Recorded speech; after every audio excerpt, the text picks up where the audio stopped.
So, you want a Triumph Trident 660. Now, this bike used to represent a pretty straightforward value proposition when it first came out. It was Triumph's entry-level beginner plus motorcycle, specifically designed to compete with the ultra-popular Yamaha MT-07. But now, the category is, well, insane. The middleweight segment has exploded. Triumph now makes a genuine beginner bike with about 14 different variants, and the humble Trident 660 not only received a big upgrade in terms of power and technology, but it also has a big brother in the form of the Trident 800, which isn't all that much more expensive. Man, this is getting a little confusing. Oh yeah, and you can still buy a street triple, which somehow slots between both Tridents in terms of displacement. Whew, okay, there's a ton of things to discuss in today's video, and hopefully you'll walk away with some solid answers to your questions about Triumph's somewhat confused middleweight roadster. Let's begin by addressing what I believe to be your biggest concern. Is it a beginner bike? When this bike debuted in 2021, it was the antidote to the boring parallel twin naked bikes on the market. It shipped with a 660cc 3-cylinder engine, making around 81 ponies and 49 foot-pounds of torque. Now, this was a super exciting time in motorcycling. We were getting new models left, right, and center. The COVID slump was nearly over, and it felt like the world was opening up again. I purchased the 660 as a giveaway right when it launched, and I thought the bike did an adequate job fighting against the MT-07, which was a bit long in the tooth back in 2021. The 660 had a sure-footed chassis, a nice 3-cylinder sound, and enough fit and finish for the price point. It didn't necessarily leave a long-lasting impression on me, but it was a good effort, and I knew they'd sell a good amount of bikes. I also purchased this bike again in 2023 as a giveaway to see if maybe I was a bit too harsh on the bike the first time I reviewed it. What this bike did well when it launched was give you a bit more power, cylinder count, and refinement over the MT-07, which was the undisputed class leader of the time. But in 2026, something dramatic has happened. The Trident 660 has evolved significantly. I often tell my audience that the ways you can tell which bikes are important to a manufacturer is by watching the development cycles. If a bike is constantly getting revisions, updates, changes, it tells you that the manufacturer is having to compete fiercely against its rivals and make sure the bike is on the cutting edge. It's why the MT-09 gets an update every 2 years, or why the GSX-R 750 hasn't been updated since Obama's first term. Seriously. The Trident 660 has received a 14 horsepower bump since it launched, now sporting the same engine upgrades from the Daytona 660. Now, this includes switching from a single throttle body to 3 individual 44mm units, a larger airbox, and borrowing the cylinder head refinements from the Daytona. It also got the 6-axis IMU, giving you access to lean-sensitive traction control, a quick shifter up and down, and cruise control as standard. For a price of $8,745 as listed on Triumph's website, this is quite a bit of motorcycle for the money. And it philosophically fits Triumph's new modus operandi as a more value-driven brand rather than a boutique manufacturer of British exotica like they used to be.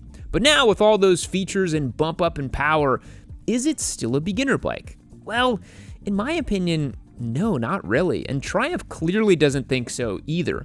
Historically, a 3-cylinder roadster making nearly 100 horsepower would have absolutely never have been considered a beginner bike. In fact, let's rewind the clock nearly 20 years ago and look at another bike from Triumph, which at the time was heralded as a solved problem for a rider's second motorcycle, the venerable 2007 Street Triple 675. All right, picture this. It's 2007. Life is good. There's no social media or smartphones. Triumph is selling you a 675cc 3-cylinder naked bike derived from their super sport bike, the Daytona. This thing's got about 100 horsepower, 50 foot-pounds of torque. It redlines right around 12,650 RPM, and it weighs 400 pounds. It's pretty lightweight, and it cost about $8,000 back in 2007. Everyone online says this is your perfect second motorcycle. It's a solved problem. Start out with the Ninja 250 or get an SV650 if you're responsible, then upgrade to this bike. It was a story I saw told over and over and over again back in the day in different forums, comment threads, and Reddit posts. Now let me ask you something. Do the specs for the OG Street Triple sound a bit familiar? Because they are nearly identical to the 2026 Trident 660, even down to the RPM limit. Now, minus the aluminum twin spar frame and the slightly racier geometry, of course. Triumph has accidentally, or maybe intentionally, reverse engineered their way right back to a Street Triple 675, except this time they gave it a single round headlight and more of like a roadster style. Yet, the astute among you have probably already pointed out that $8,000 in 2007 equates to $12,930 in today's money. And the Trident 660 has a nearly identical spec for $4,185 less in today's money, in terms of real dollars. And it has actual safety tech and features that the Street Triple couldn't dream of. That sort of progress is really impressive and gives me a little bit of hope for the future. But the biggest difference is the context of the Trident 660 and the larger picture of the market. Back in 2007, no leader bike came even close to making 200 horsepower. You had to step up to something like a Busa if you wanted that kind of power. Entry-level bikes were 250cc's, and I think we've all collectively lost our minds in thinking that a Triumph Trident 660 is anything close to a beginner bike. Despite what the marketing materials may suggest, or even Triumph's own confusing lineup, the emphatic answer for me in regards to the question, is the Trident 660 a beginner bike? Well, it's a pretty resounding no. You know, doom scrolling ain't what it used to be. I remember being lost inside of an algorithmic feed and I was sure that I was seeing human-made garbage. But now, it's AI-made garbage. And I don't know about you, but I am sick of seeing AI slop on YouTube, Instagram, TikTok. It's everywhere. So I decided to do something about it. Many years ago, I created my Discord server, and you get access to that by joining as a member on my website, yammynoob.co. And inside of that Discord are literally thousands of other human degenerates who want to talk about motorcycles. It is one of my favorite things about anything I've ever done here on YouTube, and I'm really proud of that community. We got a lot of fun weirdos over there, so if you want to talk to real humans about motorcycles and stop doom scrolling, head over to my website, become a member. You'll support one of the largest independent motorcycling voices on YouTube. Always 100% real human grade stuff here on Yammy Noob, and you can talk to other humans about your bike degeneracy. Head over to the website, become a member, and join up. Now, I'm going to guess the next concern you have about this bike is around reliability and serviceability, and I do have good news for you. Triumph is a major manufacturer, selling about 140,000 bikes per year. That's about 3 times as many bikes as Ducati, for context. Triumph has moved towards a more mass market appeal by cross-platforming their bikes, building them in countries other than the UK, and in general, selling the middleweight stuff in a lower state of tune with simpler components. This has reduced the bespoke feel that they used to have, but the proof is in the pudding. Triumph's motorcycles now have service intervals that look positively Japanese, and a pretty stellar track record for build quality and reliability in the modern age. We're not dealing with the mid-2000s electrical gremlins anymore, or the quirky design choices of a 3-cylinder sport bike. Ask me how I know. I mean, just take a look at how the Daytona 675's shift rod goes through its frame, and it will have you questioning everything about British-designed motorcycles. The Trident 660 sports 20,000-mile service intervals for valves, which is the big maintenance items for most modern motorcycles. If you buy this bike brand new, I doubt you'll even reach 20,000 miles on it until you want to get something else. What's nice is that the bike is built pretty logically, and it's pretty straightforward. Dual overhead cam, liquid-cooled, spring valves, there's not a lot that's exotic about this bike. Basic maintenance on this machine is a breeze. Oil changes, fluid flushes, brake pad swaps, new tires. It's all really standard stuff that you can do yourself or take to any shade tree mechanic and they can probably help you out with it. If you live near a major metro area, chances are you have a Triumph dealer that can take care of you. I do have to mention though that the electronics still a little quirky. They work okay, but expect a little bit of lagginess and some odd things about them. It's still the weak point on most new Triumphs, that they have a bit of a last-gen feel to the electronics. Some other small concerns I have about this bike is that the Trident 660 still uses axial-mounted 2-piston brake calipers, which, given the increase in power, is not exactly the hardware you'd expect. They work perfectly fine for a more relaxed street pace, but if you start to push a little bit more on that lever, don't expect super powerful braking performance, and it's definitely down in terms of its competitors. Triumph definitely saved some cash on the brakes, And I really wish they had found that money elsewhere on this bike, because that's something you're going to use and feel every time you ride. The 660 also has a single piece welded exhaust with a catalytic converter all stuck in one thing. This means if you want some extra sound out of the bike, you're gonna have to dish out for a full system exhaust and a tune. This can be pretty pricey, and although many bikes in the category now have this setup, it's still kind of a bummer. The Trident is also a rather compact motorcycle. Many have a slightly hard time fitting on it, despite the very agreeable seat height and the reach to the bars. Me personally, I'm about 5'11" with a 32-inch inseam, and I remember riding this bike and having no issues with the fit, but your results may vary if you're much larger than I or much smaller than I. Now, let's look over the competition, specifically 2 bikes from Honda, because I believe they're the main competitors to this motorcycle.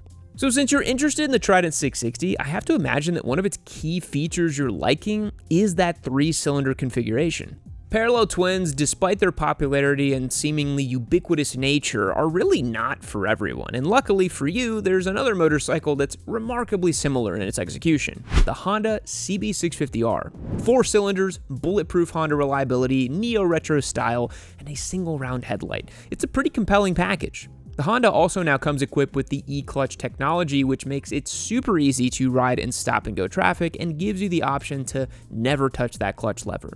But here's the issue. It's a very last gen motorcycle. This bike traces back to the mid 2010s, and it's one of those bikes that kind of failed upwards in this category. The 649cc inline 4 is legendary. It sounds great and has that classic Japanese 4-cylinder vibe in a super attractive package. I mean, just look at those exhaust headers. Gorgeous. But it's pretty heavy, it's not quite as sharp, and it's not quite as interesting to ride. The price is great at $8,699, making it functionally identical to the pricing of the Trident, and I think if you live far away from a major metro area and you want Honda build quality and reliability, something super easy to service and live with, it could be a good move. But for my money, I would personally stick with the Trident. However, Honda is happy to sell you not 1, but 2 middleweight 650-ish cc naked bikes that make like 90 horsepower. Maybe we do live in the greatest timeline. The Hornet 750 is one of the few bikes I personally gave a perfect score to. When I rode and reviewed this bike, I found it to be a completely perfect machine given its design brief. It's a 10 out of 10. It does everything it needs to do. It has a super interesting 755cc parallel twin with a 270 crank, it's got the unicam design, and it packs a ridiculous bang for buck. At just $7,999, it's the cheapest bike in the category and one of the punchiest. It has enough chassis and motor to hang at a track day, plenty to goof off with on the road, and it will probably run forever. It also comes equipped with the new e-clutch system, which is novel and interesting, and much like the Trident, you can get it in yellow, so that's pretty cool. It has a much nicer TFT dash, it's more engaging to ride, but it doesn't have a 6-axis IMU or the lean-sensitive rider aids of the 660. It just has Honda's selectable torque control system. Now for me, I'd rather ride the Honda, as it's one of the very best street bikes you can buy right now, bar none. If the 3-cylinder sound and character is important to you, then the Hornet obviously is not going to do. But I wanted to make sure you knew that this bike is a fantastic competitor to the Trident. And if that single-piece exhaust system bothers you with the Trident, the Hornet has a removable dB killer from the factory on the stock pipe. You can take it off with 3 bolts, and it sounds wicked. We love a free mod here on Yami Noob. And finally, the original competitor to the Trident, the former class leader that's lost its way a little bit, the MT-07. It's the ultra lightweight, rowdy, short wheelbase option that loves to do wheelies, and although it's become a little bit more refined in its current iteration, the MT-07 is still the punchy, zany option in the category. At just 403 pounds ready to ride, a completely bulletproof CP2 engine at your disposal, it's a formula that has withstood the test of time with very little updates or changes. Now, one thing to note, all of the competitors I have mentioned have radial-mounted brakes compared to the axial-mounted 2-piston units on the Trident, and this means that all of them will have superior braking performance. The MT-07 also has a new suite of electronics, ride-by-wire, updated fork, and revised handling. It's a package that still works really damn well, but in a world where the Hornet 750 exists for less money, it's a tough bike to justify. Like I said, it was the category leader for damn near 10 years, and in many ways, it defined this category. But the times have changed, and I can't say it's a better buy over the Hornet or the Trident. So, who is the ideal customer for the Trident? When the Trident 660 first came out, it was Triumph's de facto entry point to their brand. It's hard to imagine how rapid the progress and pace of the company's trajectory has been, but now they have the entire 400 lineup. There seem to be dozens of different 400 variants ready to be purchased as the entry point for Triumph, and the Trident 660 now represents their step-up motorcycle, clearly positioned as a second bike. But their own step-up category is really cluttered. The 660 makes 95 horsepower, the Trident 800 makes 113 horsepower, and the Street Triple R makes 118 horsepower, but they are discontinuing that. But wait, they have the RS version, which they still make, and that has 128 horsepower. But the Street Triple has a smaller engine than the Trident 800, but they just made the RX version, which usually means they're about to sunset the model, and honestly, it's just enough to make you want to go buy an MT-09 as your second bike and just be done with it. Triumph needs to simplify their lineup dramatically, or they risk losing their own customer who is looking to step up. Now, I have to admit, these bikes are giving you insane bang for buck in terms of cylinder count and horsepower, but in the pursuit of mass market appeal, they lost some of their core identity and they confused their own lineup. It is pretty sweet that Triumph figured out how to package a 3-cylinder motorcycle at competitive prices with 2-cylinder models from other brands. Much like Honda can produce a 4-cylinder for not much money given their economies of scale and ridiculous prowess in building that engine layout, Triumph is the same with the 3-cylinder. They sell so many different configurations of the 3-cylinder engine that it was only a matter of time until they could sell it for cheap and create a seriously interesting differentiator for themselves. Triumph's your go-to brand if you want 3 cylinders now. But the 660 finds itself in an awkward spot. It's too powerful for an entry-level rider, it's not quite powerful enough for an intermediate rider. Someone coming from a 40-something horsepower beginner bike and wanting a middleweight Triumph would take a long, hard look at the Trident 800, which isn't much more money. I think Triumph needs to widen their offerings and make them a little bit more clear. Obviously keep the 400cc offerings at around 40-something horsepower for entry-level riders.